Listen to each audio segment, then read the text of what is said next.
ഹരിശ്രീ ഗണപതയേ നമഃ. അവിഘ്നമസ്തു ശ്രീ ഗുരുഭ്യോ നമഃ. എല്ലാവർക്കും നമസ്കാരം. ഇന്ന് രോഗങ്ങളുടെ സാധ്യാസാധ്യ വിഭാഗത്തെയാണ് തുടങ്ങുന്നത്. അഷ്ടാംഗ സൂത്രസ്ഥാനത്തിൽ പറയുന്ന ശ്ലോകമെന്ന് നോക്കാം. സാധ്യോസാധ്യ ഇതി വ്യാധിർദ്യുധ തൗത്തു പുനർദ്യുധ സുസാധ്യകൃച്ഛ്രസാധ്യശ്ച യാപ്യോയശ്ചാനുപക്രമ. രോഗങ്ങളെ ആദ്യം സാധ്യമെന്നും അസാധ്യമെന്നും രണ്ടായി തരംതിരിച്ചിരിക്കുന്നു. സാധ്യത്തെ സുസാധ്യമെന്നും കൃച്ഛ്രസാധ്യമെന്നും അസാധ്യത്തെ യാപ്യമെന്നും അനുപക്രമമെന്നും വീണ്ടും രണ്ടായി തരംതിരിച്ചിരിക്കുന്നു. ഇനി സാധ്യരോഗങ്ങളെ നോക്കാം. സർവൗഷധക്ഷമേ ദേഹേ യൂനപ്പും സോജിതാത്മന എന്ന് തുടങ്ങുന്ന ഒരു ശ്ലോകം അഷ്ടാംഗത്തിൽ പറയുന്നുണ്ട്. അതിൻ്റെ ലാസ്റ്റ് ഭാഗം പറയുന്നത് ഇങ്ങനെയാണ്: ഗ്രഹേഷു അനുഗുണേഷു എന്നാണ് പറയുന്നത്. ഈ ഗ്രഹേഷു അനുഗുണേഷു എന്ന് പറഞ്ഞാൽ ഗ്രഹങ്ങൾ അനുകൂലമായിരിക്കുക. അതായത് ആരിലാണോ രോഗമുണ്ടായത് അയാളുടെ അപ്പോഴുള്ള ഗ്രഹനിലയും അതിൻ്റെ ശുഭാശുഭ ഫലത്തെയും ഈ രോഗികളിൽ പ്രകടമാക്കുക എന്നതാണ്. ശുഭമാണെങ്കിൽ രോഗശമനത്തിനും അശുഭമാണെങ്കിൽ രോഗവർദ്ധനവിനും കാരണമായി തീരും. ഈ ശുഭത്തെയാണ് ഗ്രഹങ്ങൾ അനുകൂലമായിരിക്കുക എന്ന അവസ്ഥ കൊണ്ട് പറയുന്നത്. ഒരു ശ്ലോകവും കൂടി അഷ്ടാംഗ സംഗ്രഹത്തിൽ പറയുന്നുണ്ട്. ആധാന ജന്മനിധന പ്രത്യരാഖ്യാ വിപൽക്കരേ നക്ഷത്രേ വ്യാധിരുൽപ്പന്ന ക്ലേശായ മരണായവ. അതായത് ഗർഭധാരണം, ജനനം, നിധനം, പ്രത്യരം, വിപൽക്കരം ഈ നക്ഷത്രങ്ങളിൽ രോഗമുണ്ടാവുകയാണെങ്കിൽ രോഗിയെ വളരെയധികം ക്ലേശിപ്പിക്കുകയോ മരണത്തെ തന്നെ ഉണ്ടാക്കുകയോ ചെയ്യും. ആധാനമെന്ന് ഉദ്ദേശിക്കുന്നത് ഗർഭധാരണ സമയത്തെ നക്ഷത്രത്തെയാണ്. ജന്മം എന്ന് പറയുന്നത് ശിശു ജനിക്കുമ്പോഴുള്ള നക്ഷത്രത്തെ, അതായത് ജന്മനക്ഷത്രത്തെയാണ് ഉദ്ദേശിച്ചിരിക്കുന്നത്. നിധനമെന്നും പ്രത്യരമെന്നും വിപൽക്കരമെന്നും പറയുന്നത് യഥാക്രമം ജനനം മുതൽ 7, 5, 3 എന്നീ ദിവസങ്ങളിലെ നക്ഷത്രങ്ങളെയാണ്. ഈ നക്ഷത്രങ്ങളിൽ ഏതെങ്കിലും രോഗമുണ്ടായാൽ ആ രോഗി വളരെയധികം ക്ലേശിക്കാനിടയാവുകയോ മരണപ്പെടുകയോ ചെയ്യുമെന്ന് സാരം. കൃച്ഛ്രസാധ്യ രോഗങ്ങൾ നോക്കാം.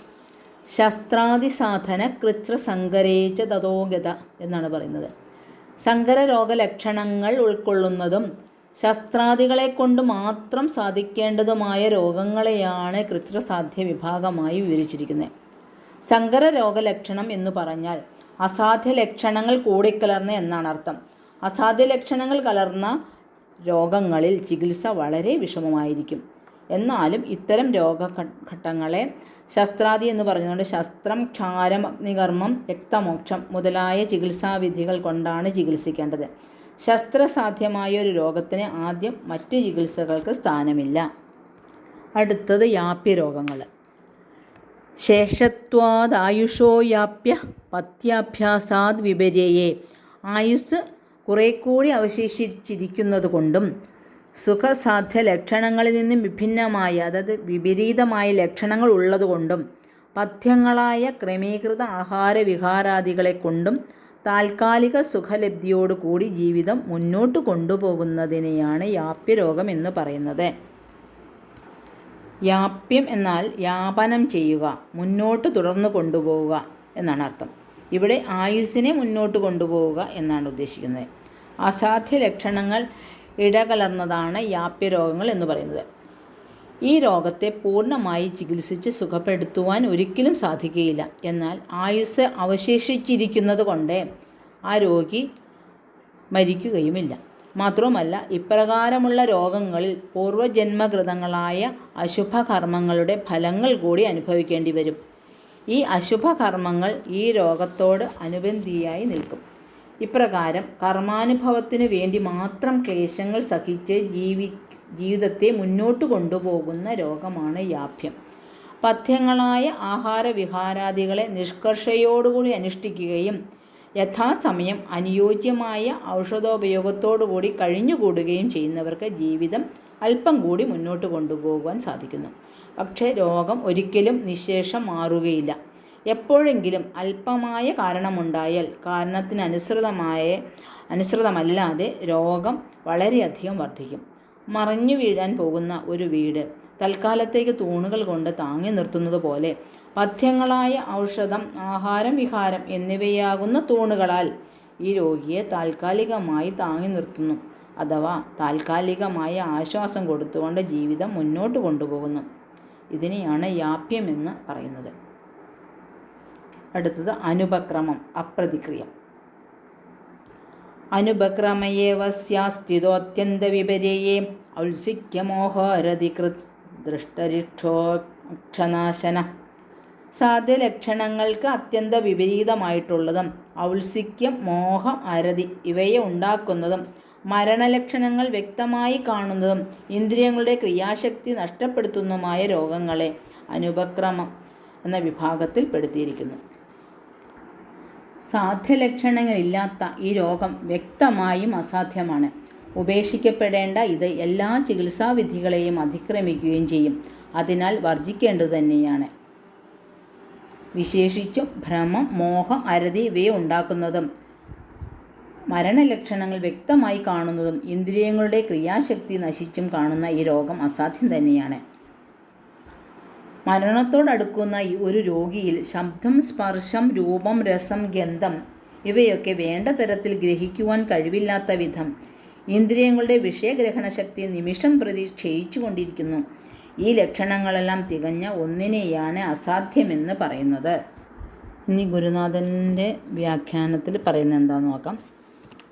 രോഗമുണ്ടായാൽ ഉടൻ തന്നെ ചികിത്സിക്കണം. നിസാരമെന്ന് കണ്ടേ ഉപേക്ഷ വിചാരിക്കരുത്. അല്പമായ രോഗവും അഗ്നി, ശത്രുത, വിഷം എന്നിവ പോലെ വർദ്ധിക്കുന്നതായിരിക്കും. ചെറിയ അഗ്നി ഉടൻ കെടുത്തിയില്ലെങ്കിൽ വലിയ അഗ്നിയായി മാറും. ചെറിയ ശത്രുതയും ഉടൻ പറഞ്ഞോ അല്ലെങ്കിൽ ഒത്തുതീർപ്പാക്കിയോ അവസാനിപ്പിക്കണം. വിഷവും ഉടൻ ചികിത്സിച്ച് ഭേദപ്പെടുത്തണം, അല്ലെങ്കിൽ ഇവയെല്ലാം അതിശക്തമായി വളർന്ന് ജീവനെ നശിപ്പിക്കുന്നതാകുന്നു. വൈദ്യനാകുന്നത് രോഗം സൂക്ഷ്മമായി അറിഞ്ഞ് വേദന ശമിപ്പിക്കുമ്പോഴാകുന്നു. വൈദ്യൻ ആയുസ്സിൻ്റെ അധികാരിയല്ല. ശരീരധാതുക്കൾക്ക് സാമ്യം ലഭിക്കുന്ന കർമ്മങ്ങളാണ് ചികിത്സയാകുന്നത്. വൈദ്യൻ്റെ കർമ്മവും അതുതന്നെയാകുന്നു. ഭൂമി, ജലം, അഗ്നി, വായു, ആകാശം എന്നീ പഞ്ചഭൂതത്താലും സത്വരജസ്തമസ്സുകളാകുന്ന ത്രിഗുണങ്ങളാലും ത്വഗ്ദോഷ ധാതുമലങ്ങളാലും മർമ്മം, ശിരസ് എന്നിവയാലും ദേഹം നിറഞ്ഞിരിക്കുന്നു. ഇങ്ങനെയുള്ള ശരീരത്തിൽ രോഗങ്ങൾ ഉണ്ടാകുന്നു. രോഗങ്ങൾ വാതം, പിത്തം, കഫം എന്നിങ്ങനെ വെവ്വേറെയും വാതം, പിത്തം, വാതകഫം, പിത്തകഫം എന്നിങ്ങനെ ഈ രണ്ട് ദോഷങ്ങൾ ചേർന്നും വാതപിത്ത കഫങ്ങൾ ഒന്നു ചേർന്നും പലതരത്തിൽ രോഗങ്ങൾ ഉണ്ടാകുന്നു. മാനസിക വിഷമങ്ങൾ കൊണ്ടും രോഗം ഉത്ഭവിക്കുന്നു. ഇങ്ങനെയുള്ള രോഗങ്ങൾ സാധ്യങ്ങളായും ചിലത് യാപ്യങ്ങളായും മറ്റു ചിലത് അസാധ്യങ്ങളായും തീരുന്നു. ചിലപ്പോൾ രോഗങ്ങൾ കർമ്മദോഷം കൊണ്ടും ചിലപ്പോൾ ദോഷകോപം കൊണ്ടും ചിലപ്പോൾ കർമ്മദോഷം, ദോഷകോപം എന്നിവ രണ്ടുകൊണ്ടും ശാരീരികമായും മാനസികമായും രോഗങ്ങൾ ഉണ്ടാകുന്നു. വൈദ്യൻ ജ്യോത്സ്യവും പരിശീലിക്കണം. രോഗിയുടെ ജനന സമയത്തിൻ്റെ ഗ്രഹസ്ഥിതിയിട്ട് നക്ഷത്രദശാകാലം നിർണ്ണയിക്കണം. 360 ദിവസം വീതമാണ് നക്ഷത്രവർഷമായി എടുക്കേണ്ടത്. ഇതനുസരിച്ച് രോഗകാലത്തെ മഹാദശയും അപഹാരകാലവും അറിയണം. ഈ ഗ്രഹങ്ങളുടെ മൂലധാതുക്കളും അവയിരിക്കുന്ന രാശിയുടെ മൂലധാതുക്കളും വിപരീത സ്വഭാവമുള്ളവയായി വരുമ്പോഴാണ് രോഗമുണ്ടാകുന്നത്. ഗ്രഹങ്ങളിരിക്കുന്ന രാശി വരുന്ന ശരീരാവയവത്തിലാണ് രോഗം. രാശിക്കും ഗ്രഹത്തിനും ചേരുന്ന ധാതുവിൻ്റെയോ ത്രിദോഷത്തിൻ്റെയോ കോപം കൊണ്ടാണ് രോഗമുണ്ടാകുന്നത്. അതിനുള്ള ചികിത്സ ചെയ്താൽ കോപം ശമിക്കും. രാശികൾ, ഗ്രഹങ്ങൾ എന്നിവയുടെ പഞ്ചഭൂത സ്വഭാവങ്ങൾ അറിഞ്ഞിരിക്കണം. പരദ്രവ്യാപഹരണം, ഗുരുഭാര്യാഗമനം, ബ്രാഹ്മണവധം തുടങ്ങിയ ദുഷ്കർമ്മങ്ങൾ കൊണ്ട് ഉദരവ്യാധി, അർശസ്, ഉന്മാദം, അപസ്മാരം, അസൃഗ്ധരം, പങ്കുത്വം, ബധിരത, മൂകത്വം, പ്രമേഹം, ഭഗന്ധരം, പ്രതരം, വാതരോഗം, ശിത്രം, ക്ഷയം, മാലക്കണ്ണ്, തിമിരം, വദനരോഗം, നാസാർശസ്, മുണ്ടിവീക്കം, അപജീവ്രണം, ശ്ലേപദം, കാകണി, ശംഖകം, പുണ്ടരീകം, രക്തവാതം, അർബുദം, വ്രണരോഗം, വിസർപ്പം, ഗാത്രകമ്പം, പക്ഷാഘാതം, ഗളകണ്ഠം, ഗളഗ്രഹം, ദണ്ഡാപദാനകം, വാതശോണിതം എന്നിങ്ങനെയുള്ള രോഗങ്ങളും ദന്തരോഗങ്ങളും ഉണ്ടാകുന്നു. സ്വകർമ്മങ്ങളിൽ നിന്നുണ്ടായ ആ രോഗങ്ങൾക്ക് വൈദ്യന്മാരുടെ ചികിത്സ സഫലമായിത്തീരുന്നതല്ല. ദാനം മുതലായ സൽക്കർമ്മങ്ങൾ കൊണ്ടും ദ്വിജന്മാർ, ദേവന്മാർ, പശുക്കൾ, ആചാര്യന്മാർ എന്നിവരെ പൂജിച്ചു നമസ്കരിക്കുന്നത് കൊണ്ടും ജപഹോമാദികൾ കൊണ്ടും വ്രതാനുഷ്ഠാനങ്ങൾ കൊണ്ടും ദുഷ്കർമ്മങ്ങൾ മൂലമുണ്ടായ രോഗങ്ങൾ ശമിക്കും. വാതാദികളായ ദോഷങ്ങൾ പഥ്യം നോക്കാത്തതിനാൽ ദുഷിച്ച് സ്രോതസ്സുകളിൽ വ്യാപിച്ചുണ്ടാകുന്ന രോഗങ്ങൾ ചികിത്സ കൊണ്ട് ശമിക്കും. ദാനാദികളായ സത്കർമ്മങ്ങൾ കൊണ്ടും ദുഷ്കർമ്മശാന്തിയും ഔഷധങ്ങൾ കൊണ്ട് ദോഷശമനവും ഉണ്ടാകുമ്പോൾ ദുഷ്കൃത്യം കൊണ്ടും ദോഷകോപത്താലും ഉണ്ടാകുന്ന എല്ലാ രോഗങ്ങളും കുറയും. രോഗങ്ങൾ മുജ്ജന്മ ദോഷങ്ങൾ കൊണ്ടും ഈ ജന്മത്തിലെ കർമ്മങ്ങൾ കൊണ്ടും രണ്ടു വിധമാണ്. കൂടാതെ പിതാവ്, പിതാമഹൻ, മാതാവ്, മാതാമഹൻ, സന്താനങ്ങൾ തുടങ്ങിയവർ മൂലമുണ്ടാകുന്നതുമാണ്. ജന്മകാല ഗ്രഹസ്ഥിതി കൊണ്ട് ദശാപഹാര കാലങ്ങൾ മനസ്സിലാക്കി രോഗനിർണയം ചെയ്ത് ചികിത്സ വിധിക്കണം. തുടർന്ന് മുജ്ജന്മ ദോഷം, മാതൃപിതൃദോഷം എന്നിവ പ്രശ്നം കൊണ്ട് ചിന്തിച്ച് ആയവയ്ക്കുള്ള പരിഹാരവും ചെയ്യണം.